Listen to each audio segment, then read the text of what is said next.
Priyanka S Khanna, the Fashion Features Director at Vogue India.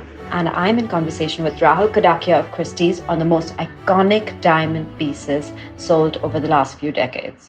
Tell us a little bit about your role at Christie's, what you sort of look over.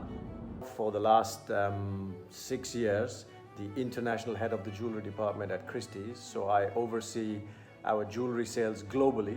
See, what is your favorite part of what you do? Not knowing what you're going to see. I could go to the office and find the most amazing jewelry collection that hasn't been seen for 50 years. And this is the excitement of our business. You just don't know what you're going to see each day. So in the nearly 25 years that you've been at Christie's, is there a special auction or a diamond piece that really stands out for you? Look, when I first went to Christie's, it was October 96. And October 1997, India was celebrating 50 years of independence. And so the directors of the company came to me and said, well, you're from India, you must know something about Indian jewelry. I said, well, yes, a little bit. And they said, well, why don't you make an Indian jewelry sale? We'll celebrate Indian independence. I said, all right. It had never been done. And I thought either the sale is going to do well, I hope, or I'm going to be on the next flight back to Bombay. In fact, it turned out the sale was a great success. We dressed up one of our sale rooms in silk, like an Indian tent. And for the first time ever, we had a sitar player playing music all through the auction. I mean, it was a fantastic success. So that was really the start of the theme sales that we started then having over the course of the last 25 years at Christie's. So what is it, especially about diamonds as a stone, that you think people so want in their lives and identify with and, sort of hold special to them? It's such a powerful stone, the diamond. It's one of those few gems in the world that comes in every color. In parts of the world, India especially, it was considered powerful, lucky, almost like a talisman. And same in parts of the Middle East, same in parts of France. What are the diamond pieces that seem to have done really well or that are memorable for their significance historically or emotionally? Look, another historic sale, one that will never happen again, was the Maharajas and Mughal Magnificence auction, which took place on June 19th at Christie's, New York.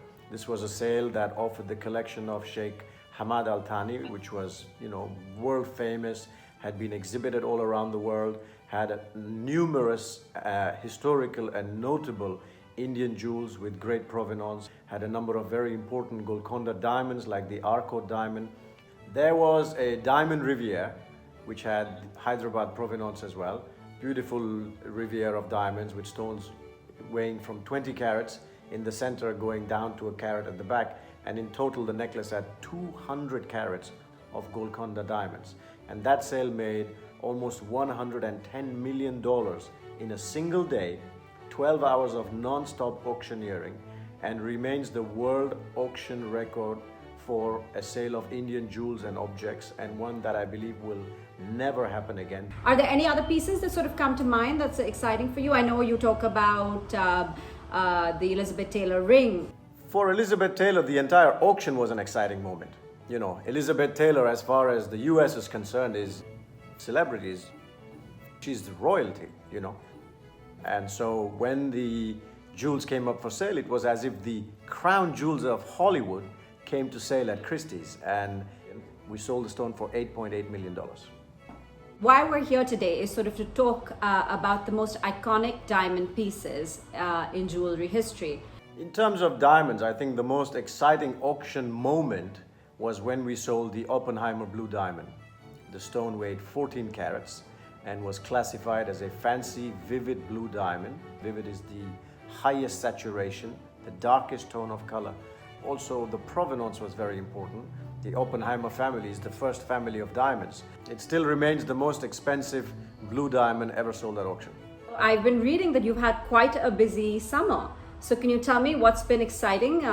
Christie's seems to have done a lot of sales. So what's been going on for the last few months with you? There were restrictions on being able to go to work, being able to see clients, being able to travel. So with all of that going, you have to be respectful towards that situation. And yet business has to go on, life has to go on. So there was a fine balance we had to find. In the end, we decided to move all our sales to the month of July. So we sold an auction in Hong Kong, Geneva, and New York, all in the month of July.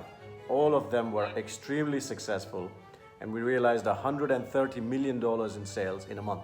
So all through the sales, very steady bidding, very consistent prices, great client engagement from private collectors all around the world, which showed us that the market is there, the demand is there. It's about selection, it's about pricing, and it gave us great confidence and hope for what's going to happen in the season to come.